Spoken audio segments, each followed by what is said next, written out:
بسم اللہ الرحمن الرحیم۔ السلام علیکم۔ حج کے موقع پر شیطان کو کنگریاں مارنے کا عمل کیا کہلاتا ہے؟ ناظرین، اس کا جواب ہے کہ یہ عمل کہلاتا ہے رمی۔ ناظرین، ہمارا اگلا سوال، حضرت آدم علیہ السلام نے جنت میں آخری چیز کیا کھائی تھی؟ جواب، حضرت آدم علیہ السلام نے جنت میں آخری چیز گندم کا دانہ کھایا تھا۔ سوال، وہ کون سا درخت ہے جس کے پتے نہیں جھڑتے؟ جواب، کھجور کا درخت۔ سوال، اللہ تعالیٰ کس انسان کو یاد کرتا ہے؟ جواب، اللہ تعالیٰ اس انسان کو یاد کرتا ہے جو اللہ تعالیٰ کو یاد کرتا ہے۔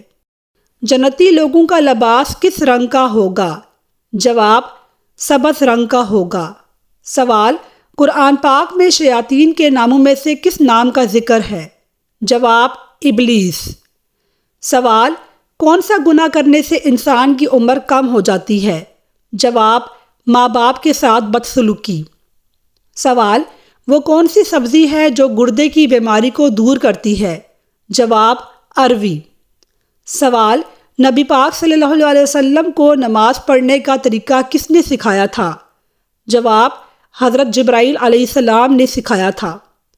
سوال، کیا آپ جانتے ہیں کہ فرشتوں کو معصوم کیوں کہا جاتا ہے؟ جواب، اللہ تعالیٰ نے ان میں گناہ کرنے کی طاقت ہی نہیں رکھی۔ سوال، قیامت کے دن کن لوگوں کا نور سورج کی روشنی جیسا ہوگا؟ جواب، فقراء و مہاجرین کا۔ سوال، قرآن پاک میں مبارک درخت سے مراد کون سا درخت ہے؟ جواب، زیتون کا درخت۔ ناظرین، ہمارا اگلا سوال، وصال سے ایک دن قبل نبی کریم صلی اللہ علیہ وسلم نے کون سا عمل انجام دیا؟ جواب، ہمارے نبی پاک صلی اللہ علیہ وسلم نے تمام غلام آزاد کرا دیے۔ سوال، نبی کریم صلی اللہ علیہ وسلم کا وصال کس وقت ہوا؟ جواب، ہمارے نبی کا وصال چاشت کے وقت ہوا۔ ناظرین، ہمارا اگلا سوال ہے کہ جب حضرت فاطمہ رضی اللہ تعالیٰ عنہا نبی کریم کی خدمت میں حاضر ہوتی تو آپ صلی اللہ علیہ وسلم کیا کرتے تھے؟ جواب، آپ ان کو خوش آمدید کہتے ہوئے کھڑے ہو جاتے تھے اور ان کا ہاتھ پکڑتے، ان کی پیشانی پر بوسہ دیتے اور انہیں اپنی جگہ پر بٹھا دیتے۔ ماشاءاللہ۔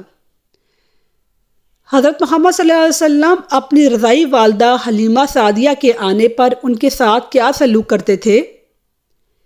جواب، آپ صلی اللہ علیہ وسلم نے ان کے احترام میں اپنی چادر بچھائی اور بہت دیر تک ان کے ساتھ گفتگو کرتے رہے۔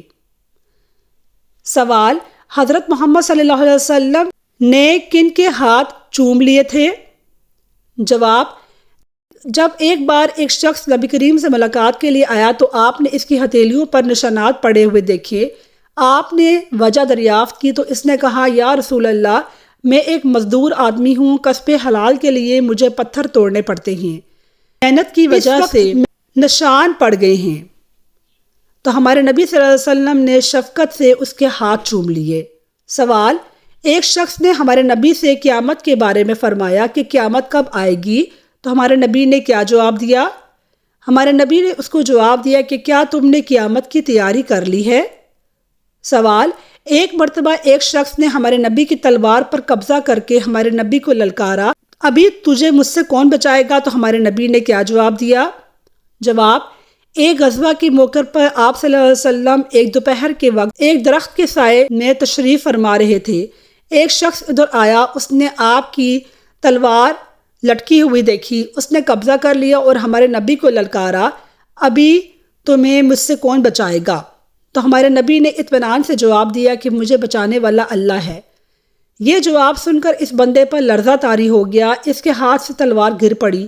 ہمارے نبی نے تلوار اٹھا لی اور فرمایا، اب تمہیں کون بچائے گا؟ اس شخص کے پاس کوئی جواب نہ تھا۔ ہمارے نبی نے اس کو معاف کر دیا اور اس شخص نے ہمارے نبی کی خوش سلوکی دے کر اسلام قبول کر لیا۔ سوال، کس طرح کی عورتوں کے لیے مغفرت اور اجر عظیم کا وعدہ کیا گیا ہے؟ جواب، سچ بولنے والی عورتوں کے لیے اللہ تعالیٰ نے مغفرت و اجر کریم کا وعدہ کیا ہے۔ سوال، تمام برائیوں کی جڑ کیا ہے؟ جواب: تمام برائیوں کی جڑ جھوٹ ہے۔ ناظرین، ہمارا اگلا سوال ملاحظہ فرمائیے۔ حدیث کے مطابق کس شخص کو جادو یا زہر کا اثر نہیں ہو سکتا؟ جواب: حدیث کے مطابق جس شخص نے صبح کے وقت 7 عجوہ کھجوریں کھائی، اس شخص کو زہر یا جادو کا اثر نہیں ہو سکتا۔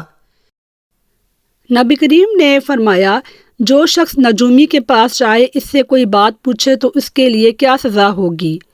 ہمارے نبی کریم صلی اللہ علیہ وسلم نے فرمایا، جو شخص نجومی کے پاس جائے، اس سے کوئی بات پوچھے تو اس کی 40 راتوں تک نماز قبول نہیں ہوگی۔ ناظرین، ہمارا اگلا سوال ہے کہ کیا مفتی طارق مسعود کی گستاخی قرآن کے حوالے سے ان کی معافی قبول کر لینی چاہیے یا وہ قابل سزا ہیں؟ اور کیا ان پر کفر کا فتویٰ جائز ہے؟ ناظرین، آپ اپنے جواب اور اپنی آراء کمنٹ باکس میں لکھیے۔ شکریہ۔ اللہ حافظ۔